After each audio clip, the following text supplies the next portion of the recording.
Welcome everybody to Force for Good and our series on the future of capitalism. I'm delighted to have you here and to present to you Professor Phobe Koundouri. Phoebe Koundouri is listed in the most cited women economists in the world, top 1% in the world, included within the official Stanford University list of the top 2% of the world's scientists, with 15 published books and more than 500 published papers, peer-reviewed scientific articles, book chapters, research, policy work, and so on. She's also a fellow and member of the board of trustees of the World Academy of Art and Science, is a professor also of the highest rank at the School of Economics in Athens. And aside from that, is the president of the European Association of Environmental and Natural Resource Economics. In 2000, she received the prestigious European Research Council grant on smart water. She is also a member of the nominating committee of the Prize in Economics Sciences in memory of Alfred Nobel, the Royal Swedish Academy of Science. She's editor-in-chief of the journal Frontiers in Environmental Economics. Professor Koundouri has given keynote and public lectures at the highest levels in forums all over the world. She is a founder and scientific chair of the Alliance of Excellence for Research and Innovation. And there's much more to say really about Professor Koundouri. Phoebe, I'm delighted to have you here, and for many reasons, but one of them is also that it's astonishing reading your CV. Your profile is something that encompasses so much practical work to make a difference to the world. And I know that you also represent and co-chair the United Nations Sustainable Development Network for Europe, and you've been advising on the European Green Deal. I'll declare an interest there. I'm also a member of your working group. And you are a commissioner of the prestigious Lancet Commission on COVID-19 and the recovery, and the green recovery really, post the pandemic. And you work with Professor Jeffrey Sachs on that too. So welcome, and your thoughts on capitalism, I think, will be enormously well received and very precious for us as the audience listening to these thoughts. I'm very happy to be here with you, Kedan. I always enjoy our conversations and our work together on the transformations for the joint implementation of the European Green Deal and the SDGs.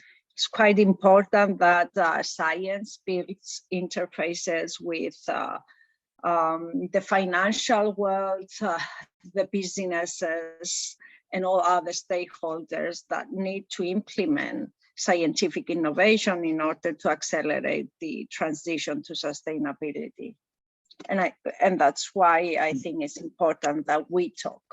Phoebe, delighted. And look, today we will talk about capitalism, sustainability, some of the challenges of capitalism, policy, inclusive capitalism too, and how we make sure that we build a more sustainable capitalism. And your thoughts as somebody who has researched it, I believe you have an army of researchers, maybe 200 or so people who work in some form with you. I think the first most important thing that I do, my research team and I do, is that we allow interdisciplinarity in our economic thinking, in our economic modeling, and in our empirical applications. This is crucial because all problems around the world are interdisciplinary, and they need to be solved in an interdisciplinary framework. So for me, economics cannot be done without acknowledging that we have three forms of capital: the usual capital that we use, the produced capital, but also natural capital, and also human and social capital. And although this is widely recognized, it is quite a very slim slice of economists and econometricians like I am that really focus on methods that allow you to monetize the natural capital and the human and social capital and integrate them into your cost-benefit analysis or assessments of investments. If you do not understand the value of natural capital, social and human capital for each and every investment, for each and every production and consumption process, you are bound to misallocate your resources. So I would say that the biggest contribution of what I do is trying to have a holistic, integrated systems approach to understanding the interfaces between nature, economics, and society. If you focus on short-term discount rates and you really want to allocate the resources in a way that is socially welfare increasing, then you are again going to make mistakes, because you need to make investments that are long-run investments, and long-run investments need to take into account uncertainties. And you will realize that growth uncertainty is part of this equation. Growth is not stable.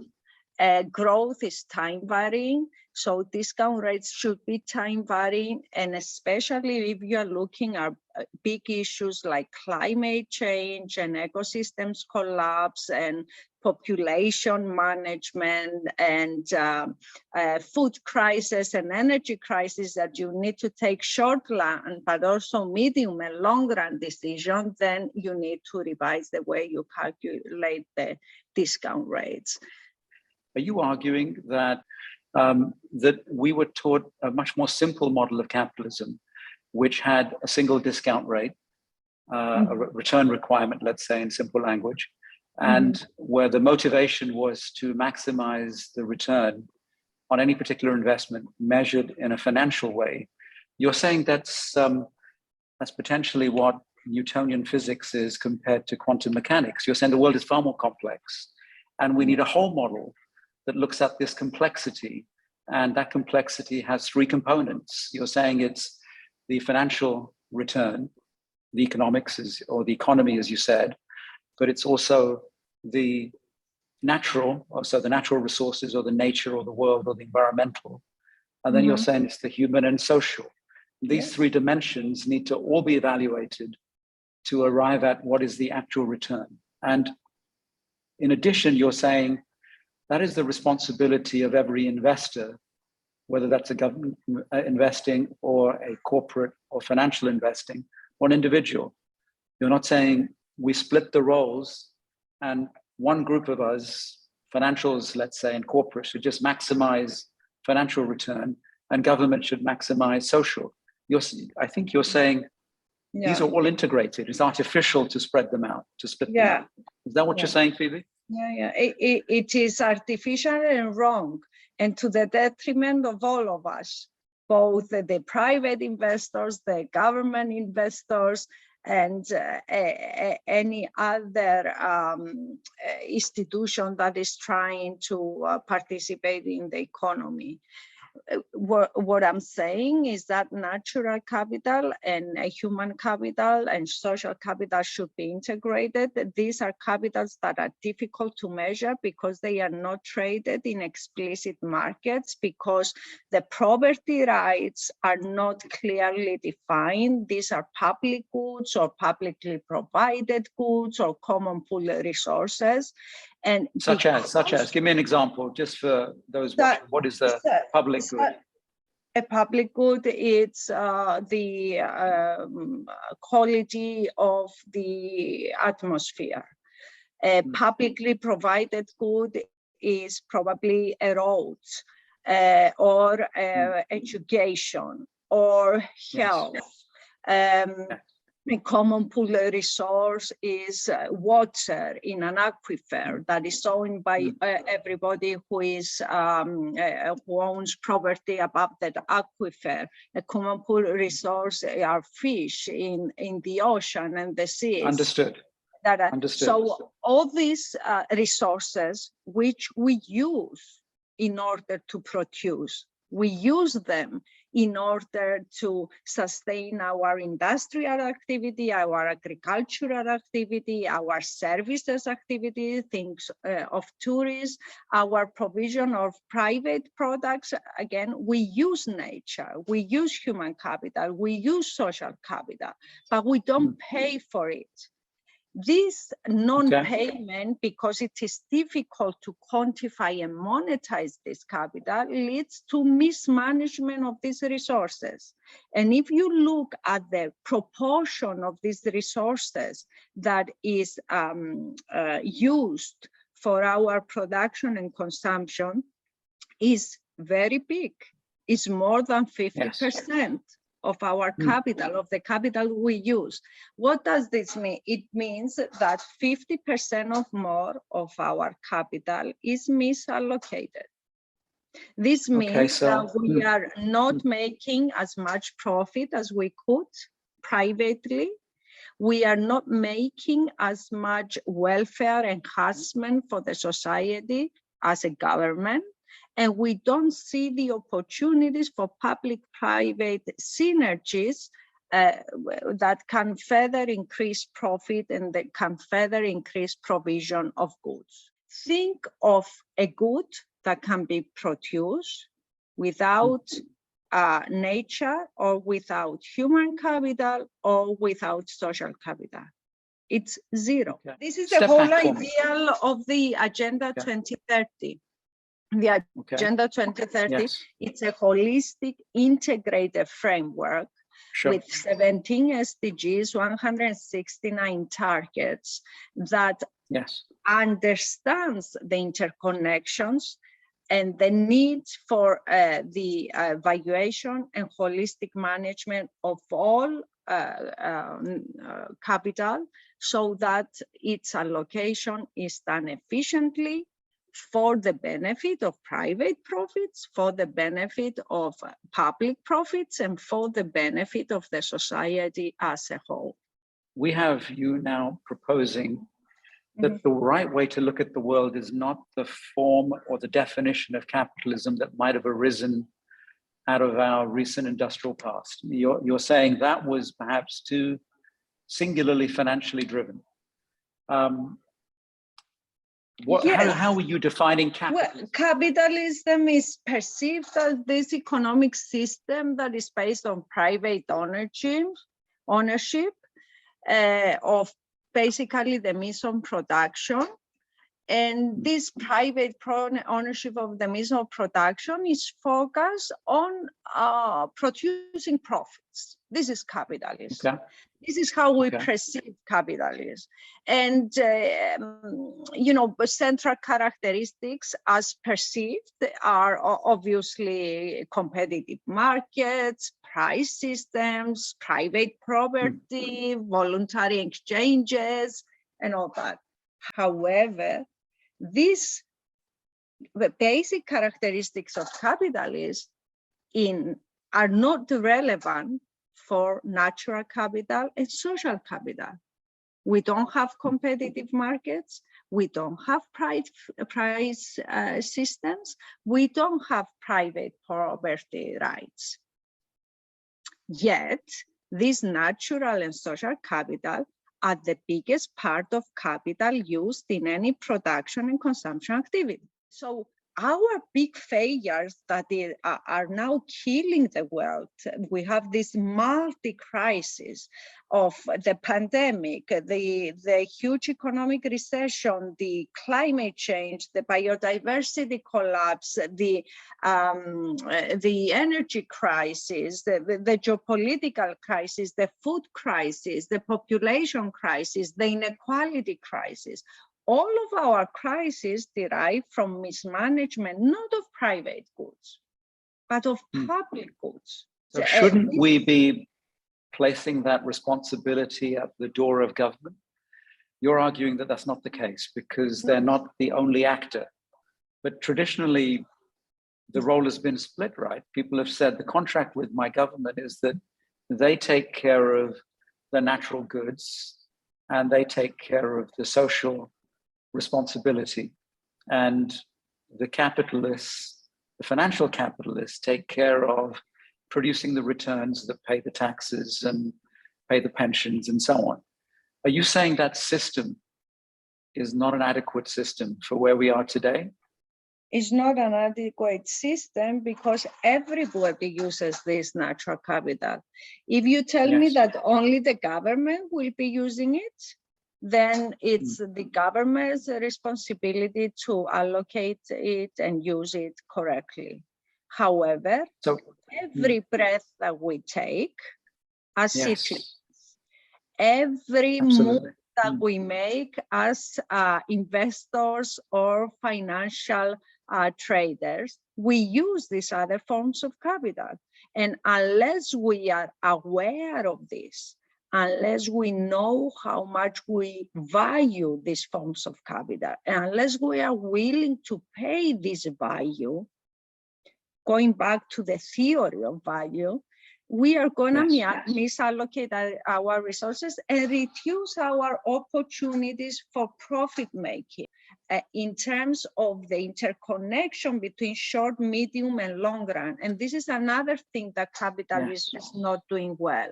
And this is, again, a difficulty of not being able to value goods and services that will be owned by the next generation.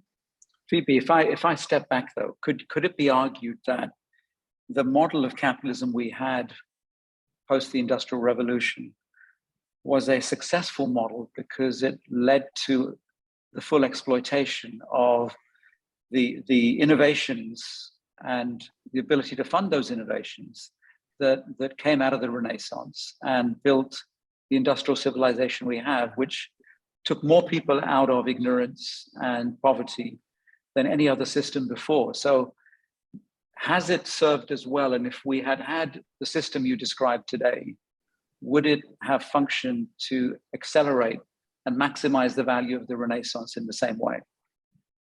Well, I am not saying that capitalism is a bad system.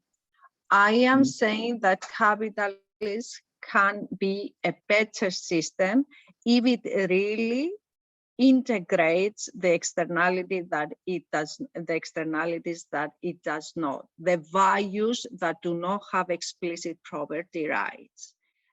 Innovation is hugely undervalued in the financial focused capitalist system because its benefits to economic growth are multivariate, and these benefits have never been incorporated, although measured. I have work that is measuring innovation benefits. It have never been incorporated in its full value. And as a result, innovation is underfinanced, both publicly and private. And as a result, our technological acceleration, although huge, is much lower than it could have been if innovation was subsidized as much as the value it can potentially produce to economic growth, both in terms of financial returns, in terms of social returns, and in terms of environmental protection. So I'm saying that this undervaluation of innovation is another failure of the financial focal capitalism that is costing us a lot, because imagine now if we were able to have the technology for renewables that we have today 10 years ago. If we were able to have new materials and new fuels that are not environmentally with a big environmental footprint 10 years ago, we wouldn't be facing climate change. We wouldn't be losing people and infrastructure in floods and forest fires and heat waves. We wouldn't be worrying that we are losing our food chain due to biodiversity collapse. Do you think in parallel though, we could have made the leaps we've made without giving the entrepreneurs and financial capitalists a free ride? Because I know the opposite of the argument is getting a free ride allowed excessive profits to be made, and those excessive profits allowed people to take the risks that built the financial system that is global today, and the globalization that spans the whole world, and the trading systems and huge scale industrial output that could not have been done if you had to pay for everything. And so, it's obviously a very short-term argument, because at some point you do have to pay. But do you believe we could have made the leaps? And I asked the question for a specific reason, because if the leaps are at risk, we're at another point in history where we have to make big leaps to solve now big problems, potentially of our own making, of course. But without the free ride, do we get to make big enough leaps? Yes, we do. It is not the free riding that allowed the big leaps. What allowed the big leaps, do you think? Innovation, which derives from education. And the entrepreneur's spirit, the entrepreneurial spirit is always needed, not useful, needed. But entrepreneurial spirit can be sustained through profits that are relevant for the risks that you take. The risks that the entrepreneurs had to take were big, but not impossibly big, in order to have to free ride on the existence of 2 generations down the road. I'm wondering, as we create the new form of capitalism that you described, and if that is the one that we end up creating as a world, and the one that prevails given the challenges we have, what is the right form that allows us to take big risks? And the riskiest form of capitalism potentially in the world has been predominantly in modern times the American form, which is willing to take huge risks, place very big capital bets on things, enjoy the free ride fully, so not having to cost for environmental or social damage. It's globally aspirational. The European or the Japanese, but are not willing to take the level of risk. It's not quite the freewheeling risk that we've seen in America. Taking risk is needed. This has to be rewarded through increased profits. The successful businessmen that we see are the 1% that survive the risk that they take. The risk of free riding on the existence of humans is not an acceptable risk to take. You need to think of yourself as a benevolent dictator that will outlive all generations, or will outlive, say, 5-6 generations. And he has to manage this planet in a way that profits are maximized, that environmental sustainability is and resilience is guaranteed, and that social cohesion is also guaranteed. Because even if I become filthily rich and I face the risk in the next generation of, let's say, people that I care about, it doesn't have to be all the people on Earth that I care about, they face ecosystemic risk and they face social upheaval and war, then what is the upside of that? You can lose everything that you've done through profit and free riding in a split of a second. This increased inequalities is also dangerous, because it leads to the collapse of social cohesion. It leads to wars between nations, within nations. So it's self-destructing anyway. You need entrepreneurs, you need profits, you need the entrepreneurs to take risks. You need the entrepreneurs to take the risks that are sensible. And in order to define which risks are sensible, they need to talk to science. They need to talk to science with regards to the potential advancement of a particular risk they want to take, but also the potential negative footprint of a particular risk they want to pay. You know, you're going to find lots of people who will make an argument free riding it. You know, I'm not. As a force for good is trying to find I a way know, where I'm people not take the talking biggest to you risks. now. No, I know that. There might be an ideological difference amongst people who are born of the time when capitalists were not accounting for the use of natural resources and for human and social resources, who will say, well, that's what got us here. But I think if we strip that aside for the moment, the level of risk-taking that we now are required to take and are facing risks that are systemic, it seems, and existential now for the species, call for a different way of looking at the world, and it is huge. But Phoebe, for a second there, you sounded like you were arguing to place limits on the profit. Now, are you arguing for the limits on the profit? No, I'm arguing for the integration of the externalities. I don't care about how much profits can be made. I care about the entrepreneur being able to pay for the services, for the goods and services and capital he or she is using.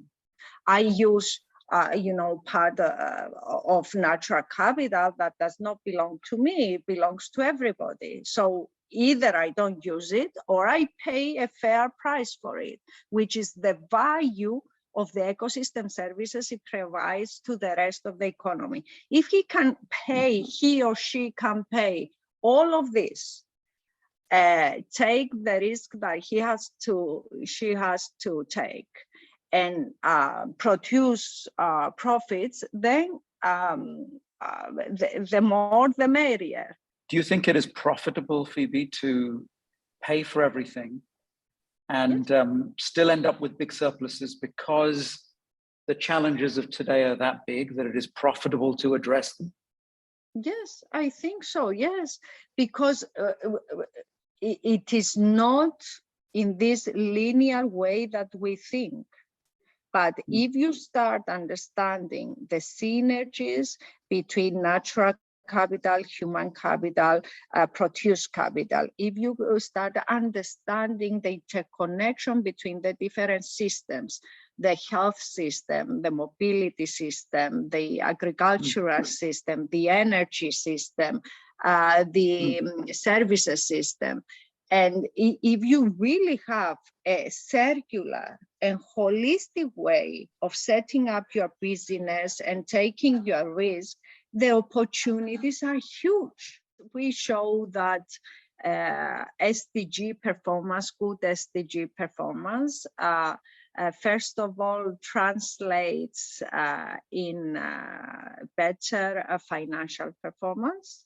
The companies that are more innovative and more sustainable with regards to their production and distribution processes, the whole value chain of their production, are those that are more profitable. If you upscale this to nations, we find that nations that score better with regards to their implementation of the SDGs are the nations that have a higher willingness to pay for ecosystem services and natural capital. If you were giving advice, which you do often, to heads of state, policymakers, lawmakers, and you have the chance to make a big change to the world through your advice, what is your advice on capitalism and sustainability?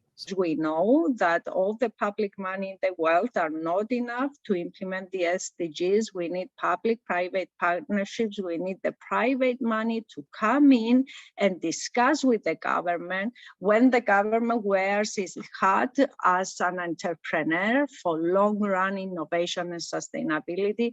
And there is where the flourishing business will emerge. Countries with the lowest GDPs, the poorest countries in the world are those with the highest biodiversity.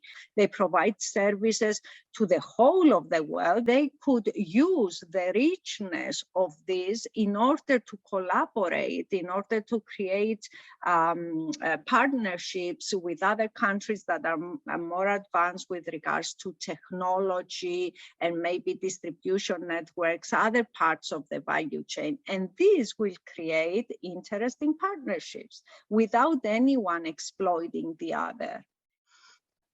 Phoebe, you know, it seems like we need to rewrite the books that we teach. Competitive strategy, competitive advantage, the competition of nations would have to be more whole in terms of taking into account the whole model that you've outlined of not just financial capital, but also human, social, and natural capital. And if those building blocks came together, and this teaching was showing how systemic capitalism is a way forward that is much more profitable for everybody, financially and otherwise more profitable and more sustainable, and potentially creates more resilient organizations, it might set a new mode. Step back for me as we come to the end and we just sum up now. We have a blueprint. It's the Agenda 2030 with the 17 goals and the 169 targets. It's not just a blueprint, it's an investment program that needs to be applied on each and every country according to the idiosyncratic features of the country. We need to focus on the 6 transformations that this investment program is advocating for. And it needs, as we talk today, a systemic, integrated, holistic capitalism that will focus on financial profits, innovation, and entrepreneurial spirit, will focus on sustaining the resilience of the environment, and will focus on sustaining social cohesion. We need to move fast because we don't have enough time. The multi-crisis that I mentioned over and over again in this interview is really severe and difficult to handle, and it shouldn't be handled as a crisis by crisis case.